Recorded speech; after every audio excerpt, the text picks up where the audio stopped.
The buzzing of a saw is familiar inside these four walls, but there's also a lot of artistry involved in toy making. I was an art teacher for 38 years in the independent school district. And when they called for painters to help paint the toys, I thought, well, this is a good volunteer project. Jan Malott painted about 200 cradles and horses the first year. 5 years later, the hobby hut is still running strong, decking the halls and making Christmas toys for children. If I see something and I want to paint it, I can. Malott isn't the only John Knox Village resident still living their passion. The head holiday elf says if he reveals his name, the Christmas magic won't work. Good to be doing stuff for people, but it's also enjoyable for me.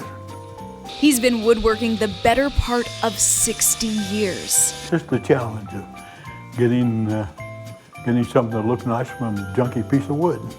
And at 90 years young, he spends about 30 hours a week creating puzzles and other Christmas toys. I'm rounding the edges on the puzzle.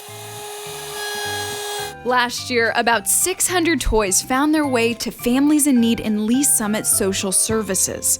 This year, the tradition continues to grow as the group also donated to the Community Service League in Independence. For him, the hobby hut is more than a room lined with screwdrivers, hammers, and mallets. It's a place where he can push himself.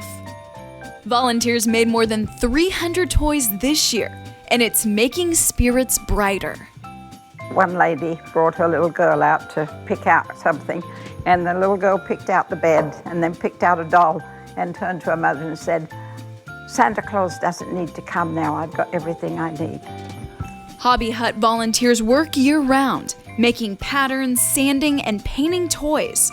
What they work for is the joy. It brings all of us pleasure in doing it and knowing what the end product's going to be that help children enjoy the holidays. Really, that's what it's all about. For the toy making is just to make some kid happy.